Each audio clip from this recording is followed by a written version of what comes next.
My man eating good over there on Colorado, man. Man eating good, eating steaks and shrimp and shit every day at JSU. You know what I'm saying? They got this picture been floating on the internet today, and they had my man goddamn football office looking like he was in the prison dorm room. My nigga, white bricks and shit in the.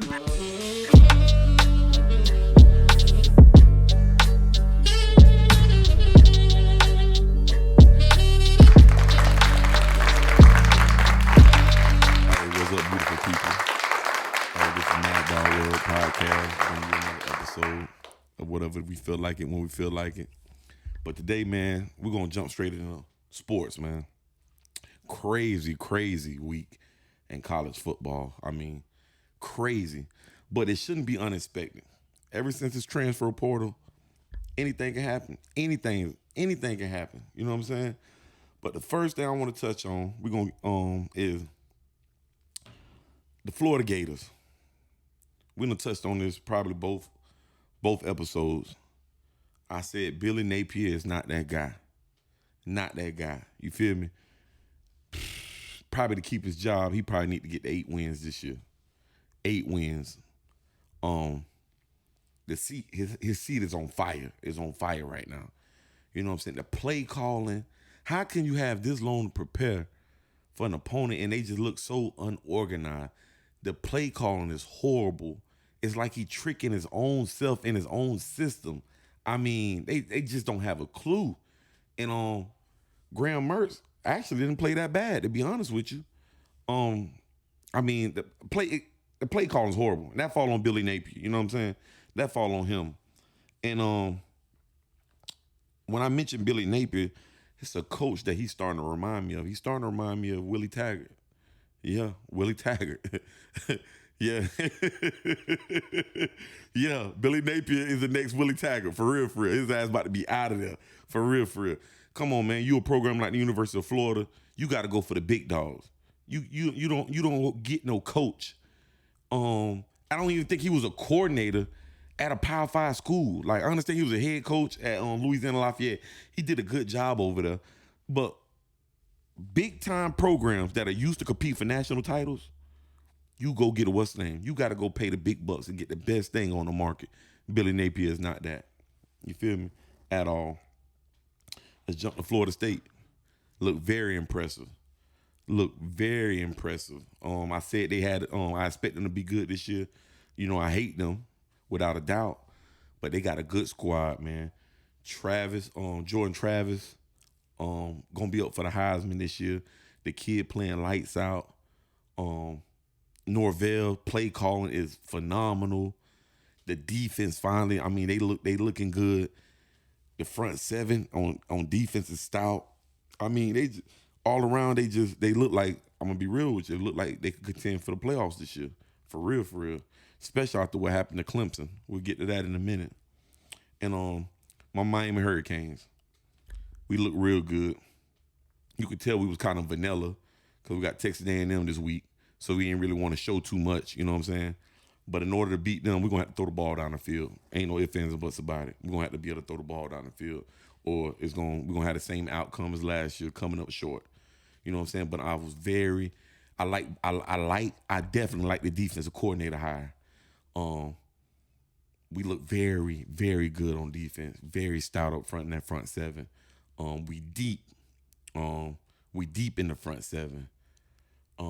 Offensive line, we finally got a big physical offensive line, man. Big physical. We deep at the running back position. I want to see receivers, like I said, make plays on the ball down the field. We have yet to see that, but hopefully this week we'll get a chance to see that. But this is a must-win game for us. Must win, you know what I'm saying? And I say that because we haven't won a big game in a while, you know. And we get Texas A&M at home. They got a lot of turnover in their program. You know, Jimbo Fisher not calling the plays over there. So Bobby Petrino, who is excellent play caller, been an excellent head coach for a long time. So I expect them to throw some different looks at it. It's gonna be tough. But it's the game we gotta win, man. Like, we haven't been winning these games recently. We gotta win this game. Like, for real, we got to. But I know it's a story that let's stay in state real quick. South Florida, like, what's going on in South Florida? Like, I think it's like 4 straight years they've been horrible, horrible. South Florida and FIU, it's it's inexcusable how bad they are. Like, what's going on, man? Like, are y'all not pouring money into the athletic department? I mean, is it coaching? I mean, this is horrible. There's no way any school in this state should be struggling in football. No way at all. And South Florida was one of those Cinderella teams. You know what I'm saying? Every year compete for 10 wins. That done fell off. FIU, man, I think they played Maine this past weekend and won by 2 points. Are you serious? Maine? Like, come on, man. For real, for real. But FAU, expect them to have a good year this year. Tom Herman, their head coach. I think it's Tom Herman. Let me make sure. I don't want to say my man's name wrong. Came from Texas. Think he took a year off.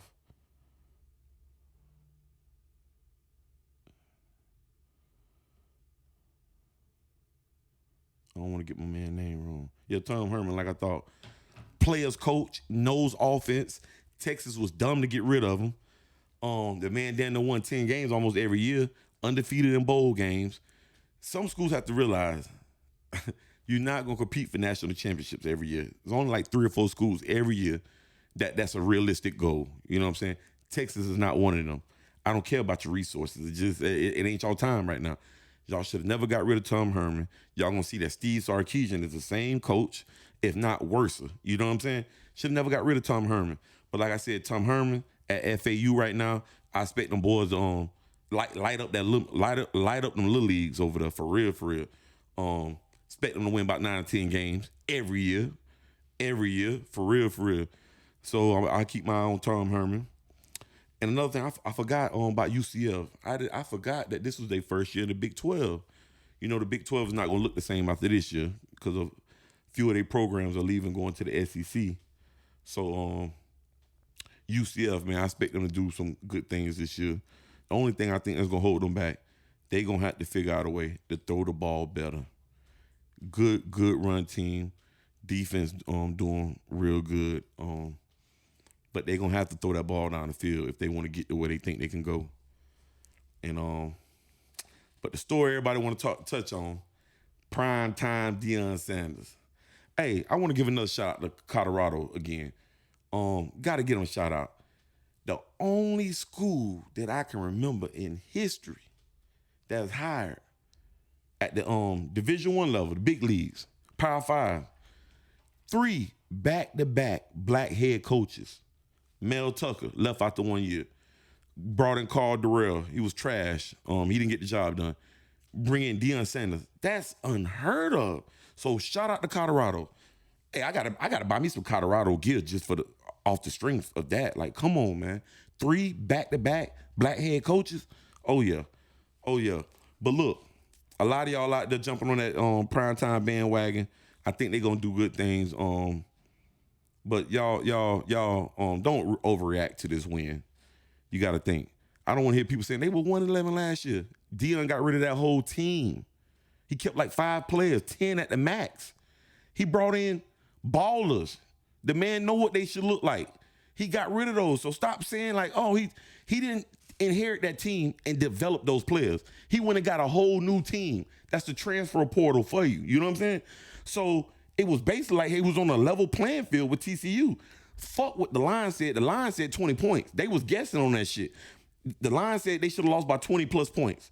That was a guess. You understand? Fuck that.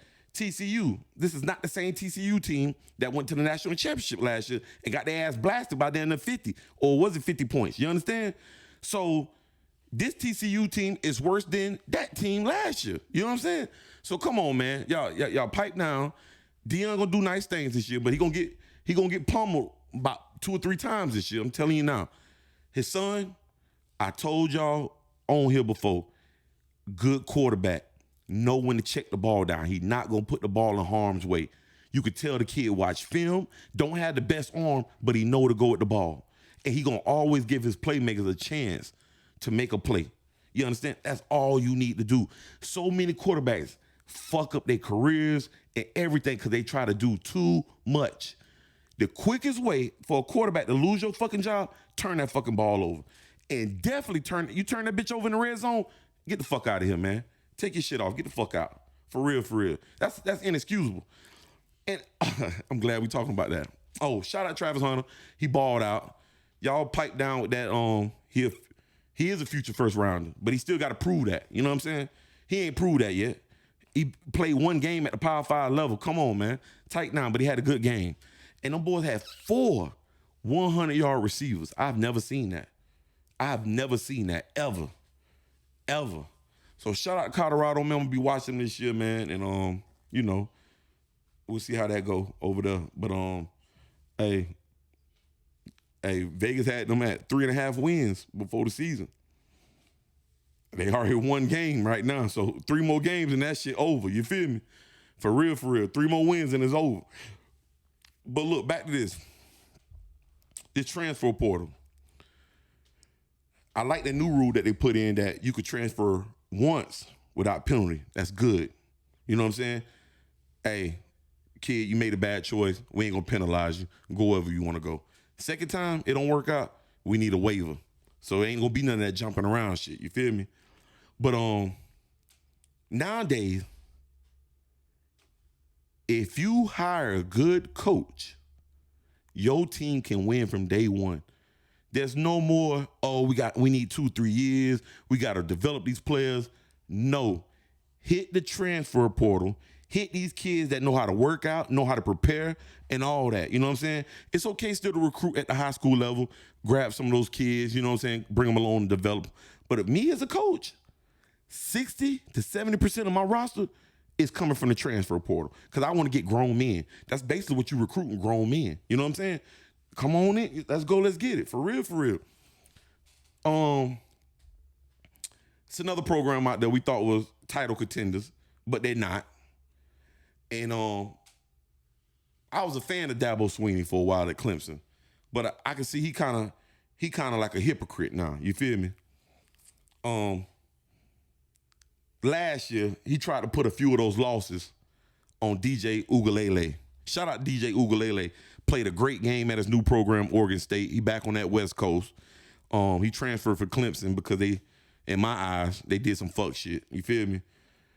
Dabo Swinney, like, you had this man on a short leash, and I think y'all still won like 10, 11 games last year, and you pull him, put this Cade Klubenik kid in that got all supposed to be highly rated, but DJ was the number 1 quarterback. He highly rated too.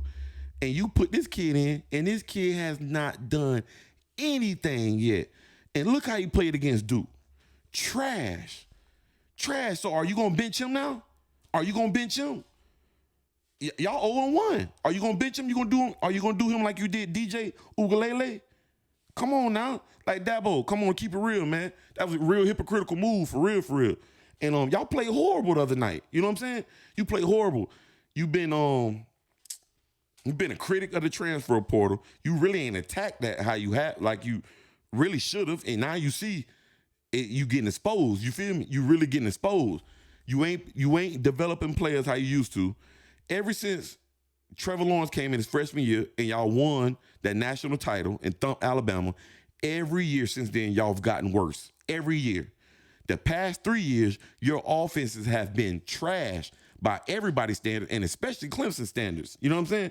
So you shake up the roster a little bit. You lose your defensive coordinator. He go to Oklahoma, Brent Venables. But defense really stayed intact. You hired from within. Defense ain't really been a problem. Your offensive coordinator, Tony Elliott, he left, got the head coaching job at University of Virginia. He's struggling down there. Hopefully he get that turned around too. They look bad. But so you hire within on the offensive side of the ball. Offense was trash. 2 straight years, trash. So you fire your offensive coordinator. You go get the offensive coordinator from TCU's run-up national title team, right? And from what I seen when y'all played Duke 2 nights ago, I seen the same offense. Horrible. Play calling, horrible. This Cade Klubenik kid don't got a clue. Horrible. Think y'all had like 3 turnovers. I think it was 2 or 3 turnovers inside the 5. And come on. And all coaches out there, all coaches at every level, When you're inside the 5-yard line, get under fucking center. Get out of the shotgun. Get under center. For real, too much bad shit can happen. If you're not, especially if you're not throwing the ball, get under center. And if you at the 1-yard line, you better not ever be in the shotgun. I don't give a damn. Get your ass under center, QB sneak, or run that bitch in until you get it. For real, for real. Cut the bullshit, man. Cut the bullshit. Like, we got to stop this shit. I'm tired of seeing that. You get inside the 5-yard line, you want to stay in the shotgun. Get the fuck out of here, man. You know what I'm saying? Get the fuck out of here. But, where was that with the Clemson thing, man? The Clemson thing. Shout out to Duke. They went and got a great coach. 9-4 last year. When I really looked at it, could have really won 11 games. When I look at it, he brought back a lot of his players. He sat there and said after the game, after they beat Clemson, he said one of my main things this offseason was not losing my kids to the transfer portal. I wanted to build on what we did last year. He held on to his players, added more from the portal, recruited well, and it's showing they bought into his system. He's been a big-time defensive coordinator at a few big-time programs. The man know defense. When I looked at Clemson versus Duke, the eyes didn't lie. They look just as much talented-wise and just as physical and fast. You feel me? And let me tell you what's so bad about Clemson. Check this out. And a lot of people out there outside of their program, if you don't follow their program, then you probably on the same page with me. I can't tell you one receiver on Clemson team. I can't tell you one defensive back. I probably could tell you a few defensive linemen because they keep some good defensive linemen, some linebackers. Offensive line, I can't really tell you nobody. You know what I'm saying? They got a good 1-2 punch at running back. But that's not good at a program like Clemson, who produced some of the best first-round receivers of the past 10 years. Like, I can't tell you one of y'all receivers. Y'all couldn't throw the ball down the field the other night. I mean, y'all just look horrible. Hey, Dabo, I ain't saying the seat heating up, but you got to change some things, man. Like, you got to really change some things for real, for real. And like I said, shout out to DJ Ugalele. I like what they doing over there at Oregon State. That was a smart move by DJ. He should have never been benched. You know what I'm saying? I don't know where Dabo think he's supposed to. I mean, Dabo, you ain't got that team that's going to go out and win every game no more. You ain't got that team no more. You ain't got that kind of talent over there no more. The coaching ain't there no more. Like, I don't know what's going on with you. For real, I really don't know.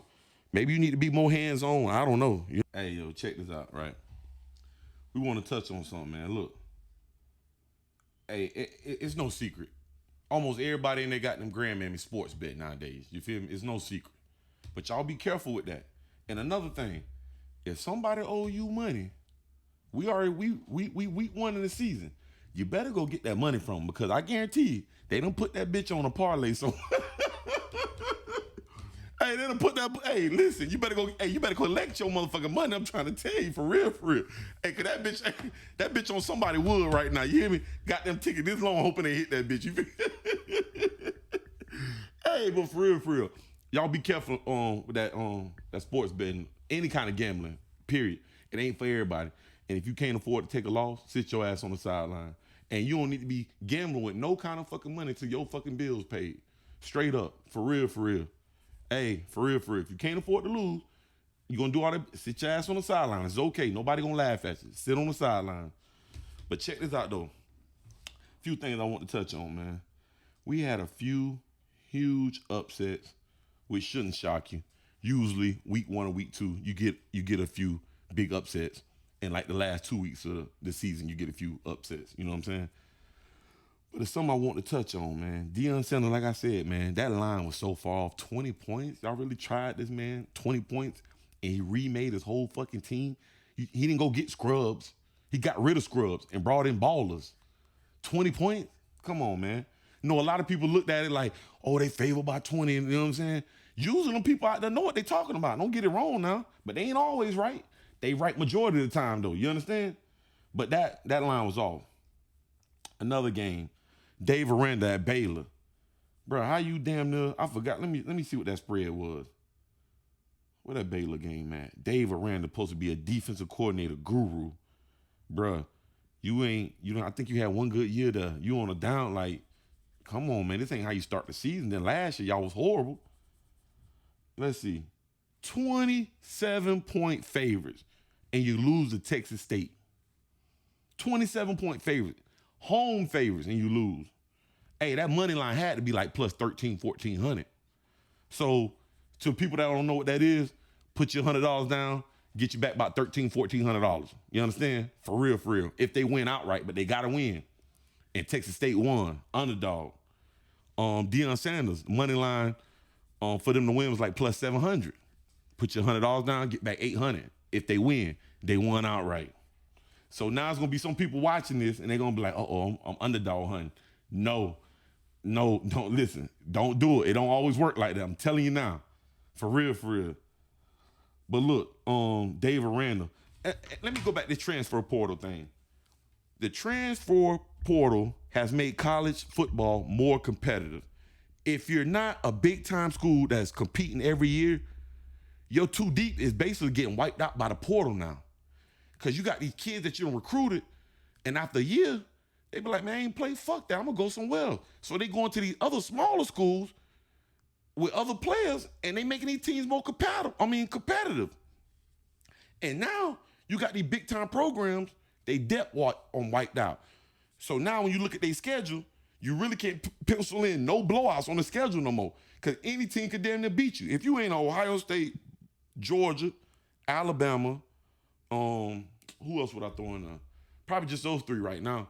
If you ain't one of them, man, you can't, ain't nothing on the schedule can pencil in as a win. For real, for real. Because everybody got players now. Everybody, man. Everybody. Baylor, 27-point favorites, lost. TCU, 20-point favorites, lost.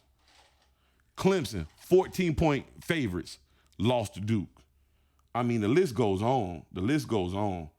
And I'm going to tell y'all somebody else you might want to be careful with betting with this year, especially while Jim Harbaugh is gone. Michigan, they did not look good. I don't know if it was coaching.